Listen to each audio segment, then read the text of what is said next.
trans influencer Dylan Mulvaney says she has been suffering from sleeping issues since she received backlash over her partnership with Bud Light. And she queried the mental health effects that being called a man thousands of times every day will have on her.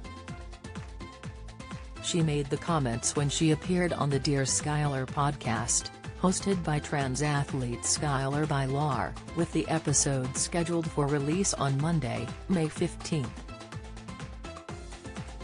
Mulvaney indicated that as the trans debate has become more prominent in the U.S., transphobia has become increasingly obvious, and has resulted in a hostile Wild West for trans people. She was at the center of a controversy on April 1, with national headlines for weeks after she shared a promotional Bud Light can with her face printed on it on Instagram. While confessing she had been suffering from sleeping issues, Mulvaney also highlighted the bombardment of hate as a catalyst in her learning the lesson of not wasting time trying to please people. She said, "I remember even in college, just a few years ago, if one person potentially didn't like me it would keep me up at night, and now there are hundreds of thousands of people that do not like me. I still sometimes can't sleep, but in a weird way it has been a blessing to break that people-pleasing mentality, because there's no way that I can win those people over."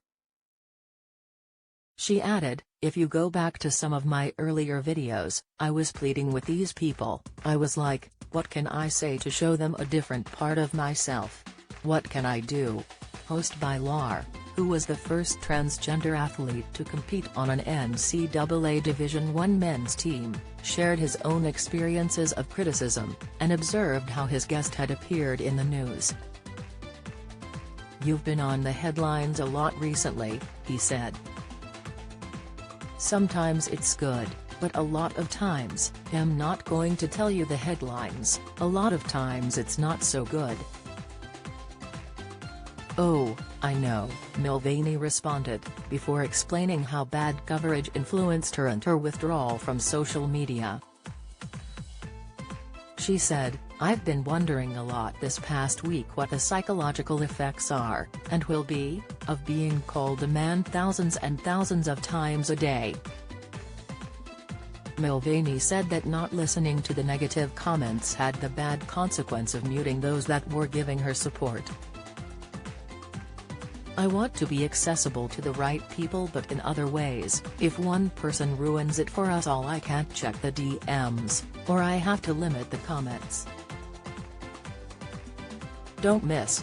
Puberty blockers can be given to kids age 12, Scott's regulator says. Insight, hate crime charges after man defecates on pride flags in New York restaurant. Latest, she added that dealing with hate had caused her to build resilience but that she wanted to maintain her sensitivity. She said, "What would make me more sad than anything is if I was too hardened as a person or become jaded or not care, because I care so deeply that I like that part of myself. Sometimes I think that we need to find a balance there."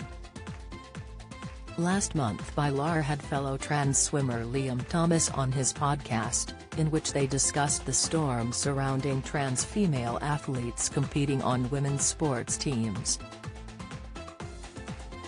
Following the Mulvaney partnership, figures have revealed that Bud Light sales have plunged across the U.S. Sales of the U.S. #1 brand has dropped in all regions of the country, data from Beer Business Daily has shown. Rocky Mountain states' sales have fallen the most, 29%, with South Atlantic, West North Central and East South Central all plummeting 25%. But brands have continued partnering with Mulvaney, as just 3 weeks following her Bud Light promotion, cosmetics company Maybelline sponsored a video posted to her TikTok.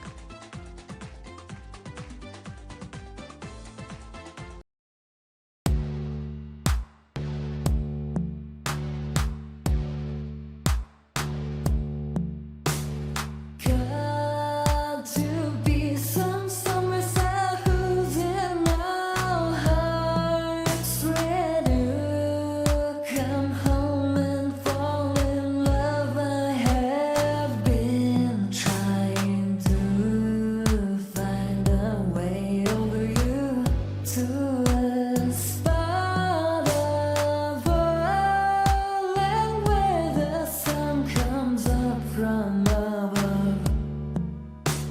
mountain.